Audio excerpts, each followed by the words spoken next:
Imam Syafi'i radhiyallahu anhu di saat mau dikirim ke Madinah, ibunya ada di Mekah. Setelah belajar di Mekah itu rupanya gurunya kehabisan bekal. Syafi'i, sudah habis ilmuku, pergi kau ke Madinah.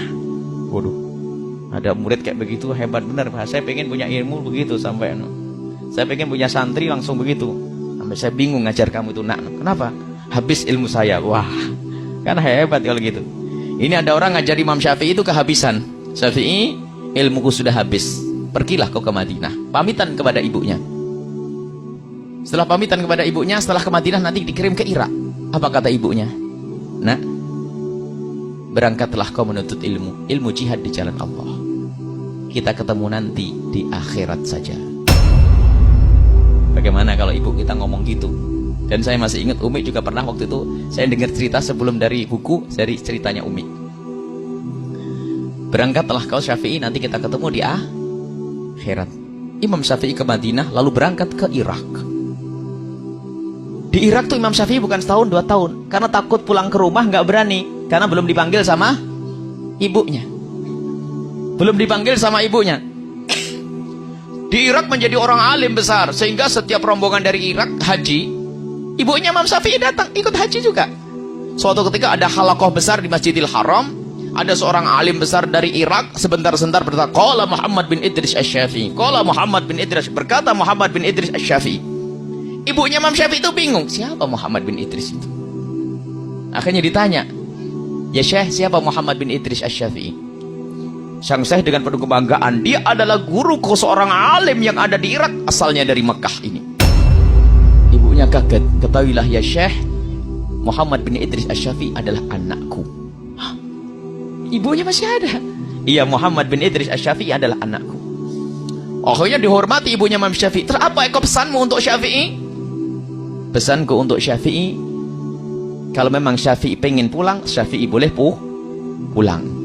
Baru disampaikan kepada Imam Syafi'i bahwasanya Syafi'i boleh pulang. Dulu janjinya ketemu di akhirat. Artinya sudah tidak harapan ketemu di dunia kayak gitu. Karena tidak ada telepon, ada SMS, nggak ada. Akhirnya disampaikan kepada Imam Syafi'i, langsung bergegas Imam Syafi'i pulang. Akhirnya Imam Syafi'i waktu mau berangkat pulang, orang-orang yang sudah mencintai Imam Syafi'i memberikan kekayaannya. Ada yang ngasih 3 onta, 1 onta. Ini bayangkan se-Irak. Jadi Imam Syafi'i punya ratusan onta pulang, dengan isinya sekaligus di punggungnya onta.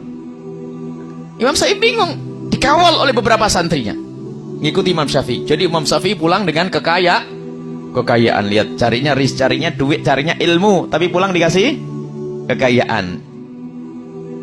Sampai di batas kota Mekah, Imam Syafi'i menyuruh santrinya untuk mengetuk pintu ibunya agar memberikan kabar bahwasanya Imam Syafi'i sudah dekat. Dan memang begitu disunnahkan, kalau kita mau pulang itu kita memberikan kabar agar yang di rumah mempersiapkan, jangan bikin kejutan.